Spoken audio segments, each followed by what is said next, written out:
Bismillahirrahmanirrahim. Alhamdulillahirabbil wa sallallahu wasallam ala imamil muttaqin nabiyina Muhammadin wa ala alihi wa sahbihi wa man tabi'ahum bi ihsanin ila yaumiddin, amma ba'd.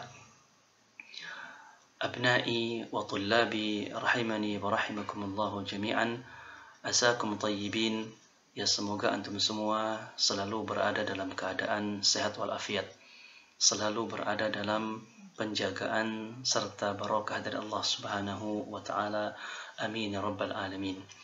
Alhamdulillah, ya segala pujian, segala ungkapan syukur hanya untuk Allah Subhanahu wa taala, di mana pada kesempatan kali ini Allah Subhanahu wa taala memberikan kita kemudahan untuk bisa memulai pembelajaran kita di pelajaran al-adab wal akhlaq. Karena antum sekarang ya sudah berada di kelas 11, maka mulai kesempatan ini kita akan membaca Kitabul Adab, yaitu kitab yang dikarang oleh Syekh Fuad bin Abdul Aziz Shalhub hafizahullahu ta'ala. Dalam kitab yang mulia ini, ya kita akan mempelajari berbagai macam adab, baik itu adab kita terhadap Al-Quranul Karim, adab kita ketika bertamu, adab kita ketika bergaul, dan berbagai macam adab yang lain. Namun sebelum kita, judul Muqaddimatun fi Darsil Adabi wal Akhlaq, di mana dalam muqaddimah yang mulia ini kita akan mengetahui sedikit tidak tentang 4 perkara yang berkaitan dengan adab dan akhlak, dengan harapan setelah kita mengetahui 4 perkara ini bisa menjadi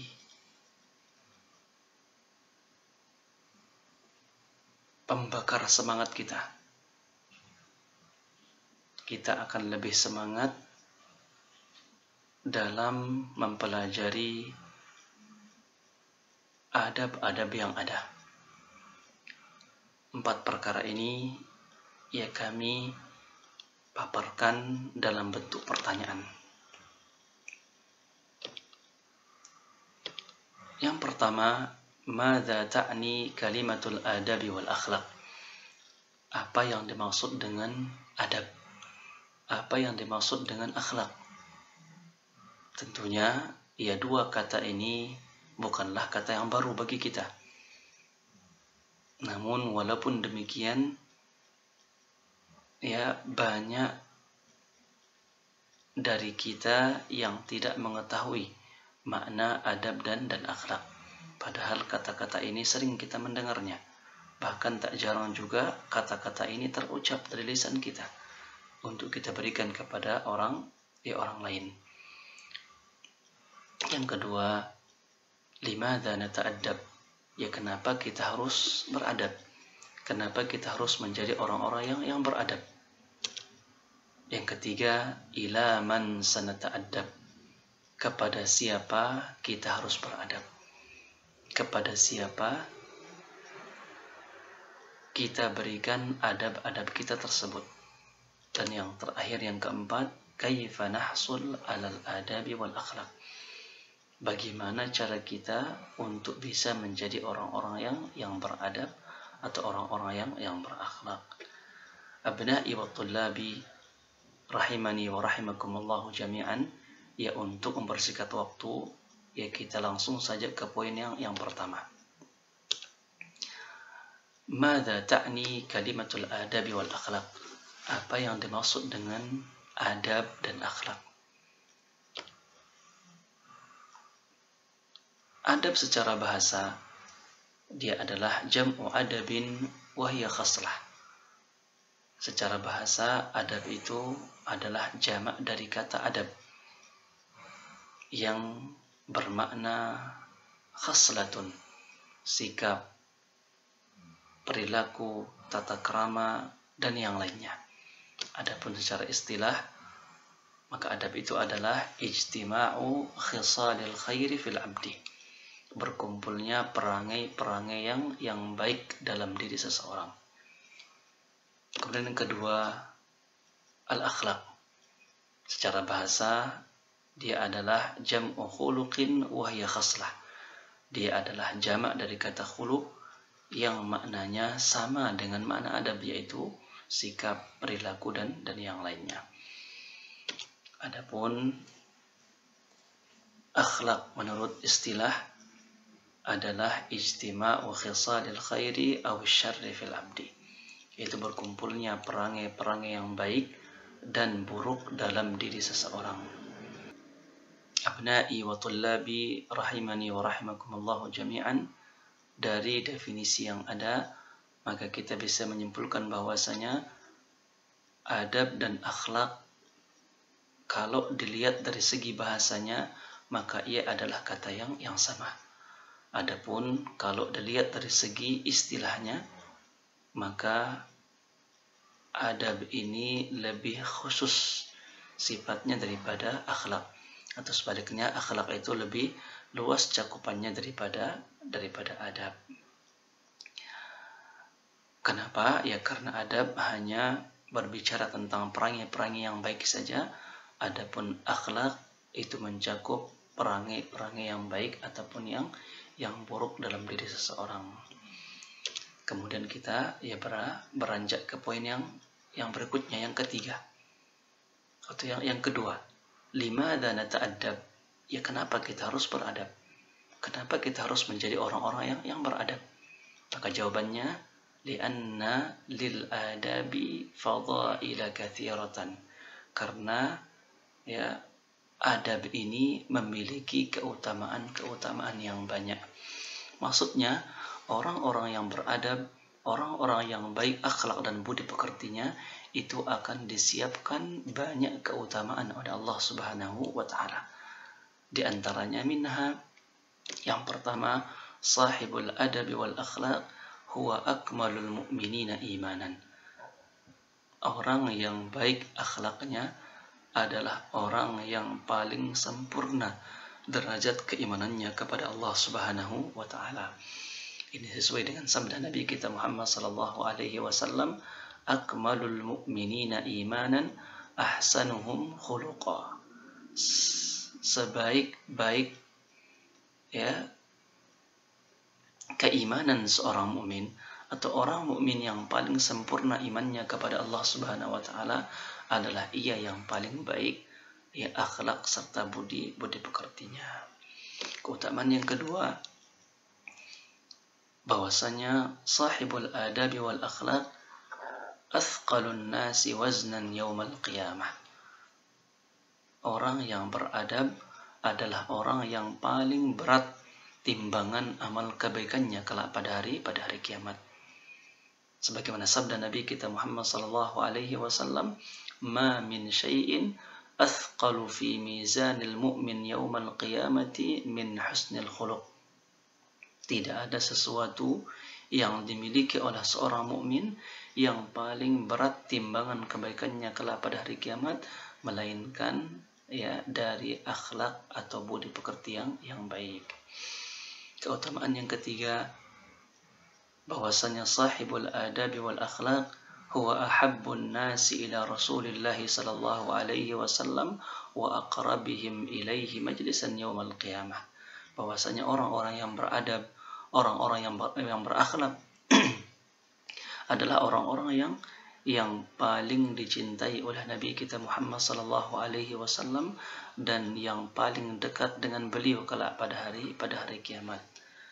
Sebagaimana ini juga disabdakan oleh Nabi kita Muhammad sallallahu alaihi wasallam, "Inna min ahabbikum ilayya wa aqrabikum minni majlisan yaumal qiyamah ahasinukum akhlaqa."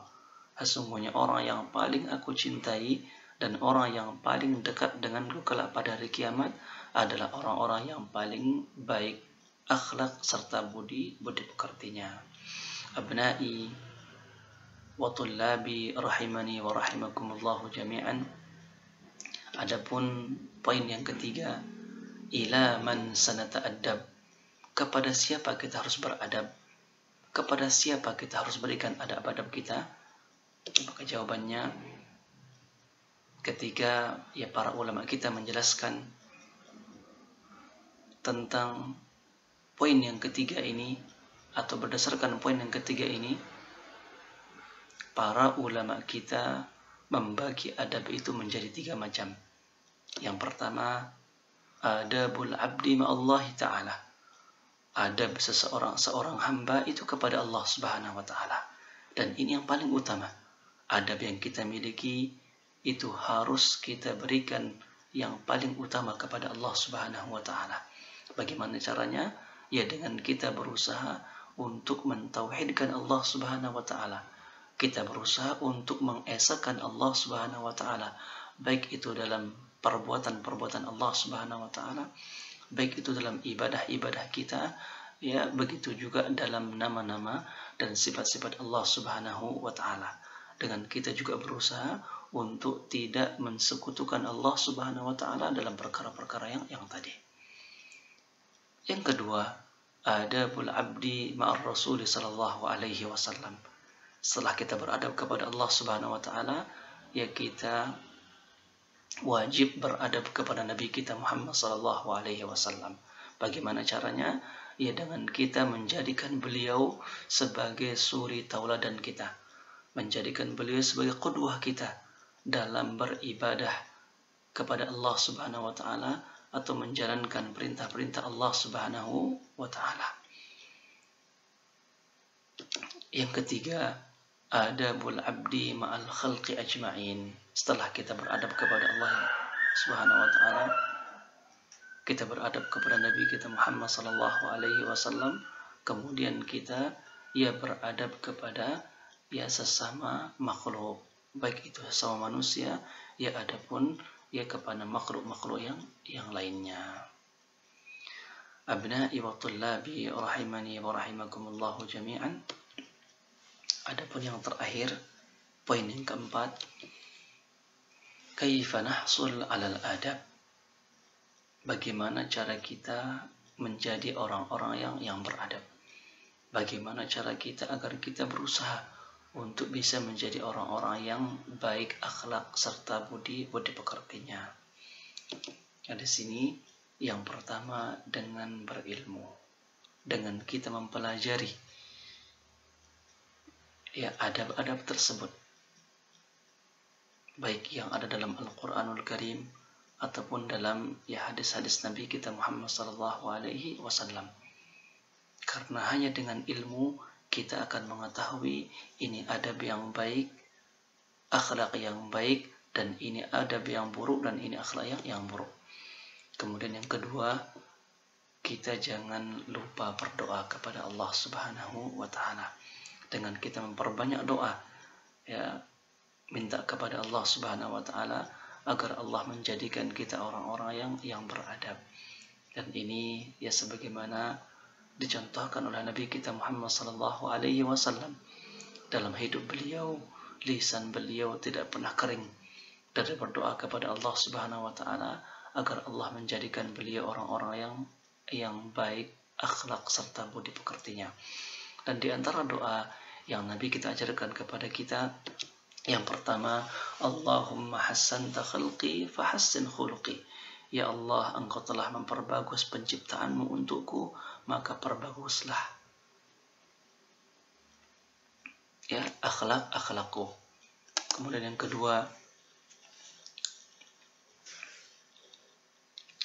kedua, sabda Nabi kita Muhammad sallallahu alaihi wasallam,